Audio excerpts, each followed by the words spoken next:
Assalamualaikum warahmatullahi wabarakatuh. Anak, hari ini kita akan membahas tentang konsep DNA. Apa sesungguhnya DNA? DNA ini sebenarnya merupakan materi genetika yang menyusun kromosom. Jadi inti daripada kromosom itu adalah DNA. Nah, nanti akan kita bahas bagaimana struktur dari DNA. Nah, DNA itu pengertiannya merupakan kumpulan dari senyawa kimia yang namanya nukleotida. Nah, nukleotida ini terdiri dari ini anak, namanya fosfat. Yang kedua adalah dioksiribosa. Ini adalah gula yang mengandung C-nya 5, maka dinamakan pentosa. Satunya lagi, ini adalah basa nitrogen. Basa nitrogen ini ada dua. Yang pertama namanya purin, yang kedua pirimidin. Purin ini mengandung G dan A, maka disingkat GUA. G itu guanin, A itu adenin. Sedangkan pirimidin ini ada II, ini berarti sitis, singkatan dari sitosin dan timin. Nah, fosfat ini menempel pada gula pada atom C nomor 5. Sedangkan basa nitrogennya itu menempel pada atom C nomor 1. Oke, lanjut. Nah, inilah ikatan antara fosfat, dioksiribosa, dan basa nitrogen. Lihatlah. Jadi purin tadi mengandung gua ya, guanin dan adenin, sedangkan pirimidin mengandung sitosin dengan timin. Kalau guanin itu ada 2 cincin, ini 1, 2. Adenin ada 2 cincin. Pirimidin itu hanya 1 cincin, ini 1 cincin. Bagaimana ikatannya tadi sudah kita bahas. Fosfatnya ada pada atom C nomor 5, sedangkan basa nitrogennya pada atom C nomor 1. Nah, basa nitrogen 1 dengan basa nitrogen yang lain pada pita yang berbeda itu dihubungkan oleh yang namanya ikatan hidrogen. G dengan C itu ada 3 ikatan hidrogen, sedangkan A dengan T itu ada dihubungkan oleh 2 ikatan hidrogen.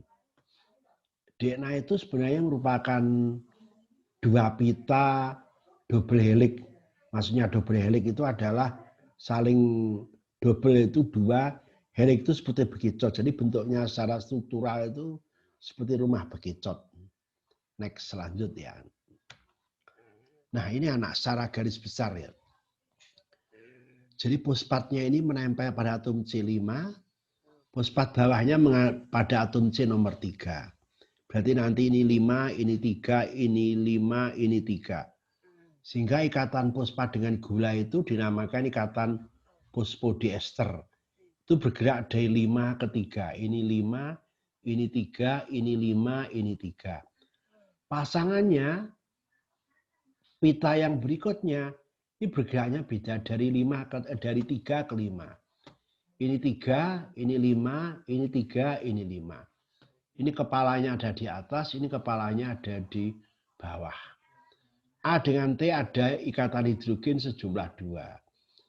Kalau guanin dan sitosin itu ada 3 ikatan hidrogen. Ini dihafalkan. GC itu 3, kalau AT itu 2. Nah, ini dinamakan nukleotida.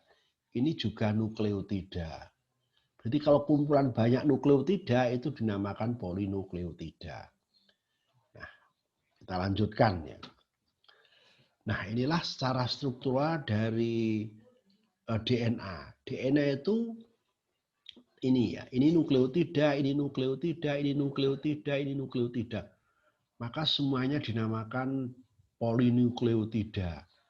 Berarti DNA itu ada berapa polinukleotida? Ada 2 polinukleotida yang dihubungkan oleh basa nitrogen. Nah, fosfat, dioksiribosa, dan basa nitrogen itu namanya nukleotida. Kalau dioksiribosa dan basa nitrogen saja, namanya nukleosida. Berarti nukleosida plus fosfat itu dinamakan nukleotida. Kumpulan nukleotida dinamakan polinukleotida. Berarti kalau ini kira-kira ada berapa nukleotida? 1, 2, 3, 4. Berarti ada 8. Nah, ikatan fosfodiester tadi bergerak dari 5 ke 3. Pasangannya dari 3 ke 5. Nah, ikatan fosfodiester semacam ini namanya antiparalel. Anti itu berlawanan. Ini 5, 3, ini 3, 5. Paralel itu sejajar. Itu anak. Jadi artinya 5 ini adalah karbon nomor 5 dari deoksiribosa berikatan dengan fosfat. Apa artinya 3 ini? Berarti karbon nomor 3 dari deoksiribosa berikatan dengan fosfat. Itu artinya 5, 3. Next. Nah, ini anak. Hubungan antara nukleotida dengan nukleotida, ikatan fosfodiester bersifat antiparalel. Ini ya, bersifat antiparalel. Ini kepalanya di atas itu berarti 5. Kepalanya di bawah ini berarti 3 ke 5. Ini anak. Pasangan S atau C dan G, 3 ikatan hidrogen ini. Sedangkan A dengan T itu 2 ikatan hidrogen. Ingat-ingat purin, berarti G dengan A itu mesti ada 2 cincin. Berarti kalau ada 2 cincin, kok itu 3 pasangan basan ikatan hidrogen, pasti G. Kalau pasangan 2 dan itu purin, itu pasti A. A dengan T kan 2. G dengan C, 3. Kalau 2 cincin, purin. 1 cincin, pirimidin. Ini sudah. Ya, ini tadi antiparalel ya. Ini 5, 3, ini 3 ke 5. Ini penting kan, harus dipahami. Lanjut ya. Ini sama seperti tadi ya. Ini dipertajam saja antiparalel. Beta DNA bergerak ikatan fosfodiester di ujung 5 ke 3. Ini ke 3 ke 5. Tadi sudah kita bahas. Kalau 2 cincin ini ya, G dengan A pasti purin. Kalau 1 cincin pasti pirimidin. Kalau ikatan hidrogennya 3 pasti G dengan C. Kalau 2 pasti A dengan T. Maka disingkat pasangan itu Ati dan Gusi. Ini sama ya, ikatan fosfodiester ini anak. Sehingga ikatan fosfodiester itu menjadi hubungan antara fosfat dengan deoksiribosa menjadi backbone, tulang punggungnya. Ini tulang punggungnya ini. Nah, dihubungkan oleh apa? Basa nitrogen.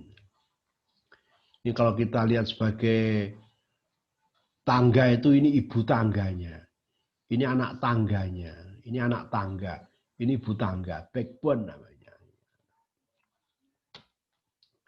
Ya, ini ibu tangga ini. Ini ibu tangganya. Pitanya. Dihubungkan oleh ini basa nitrogen. Ini anak tangga.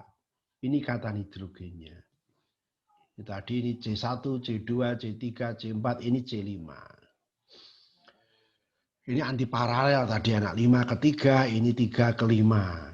Kalau G pasti pasangannya C. Kalau ini G pasti pasangannya C. Kalau A pasangannya T.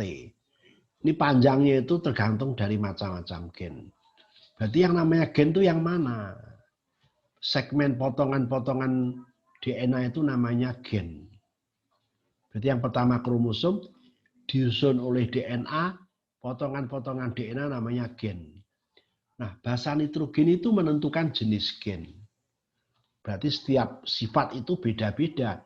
Yang berbeda apanya? Basa nitrogen. Fosfat dan gulanya pasti sama semua makhluk hidup ya. Yang berbeda ini basa nitrogennya.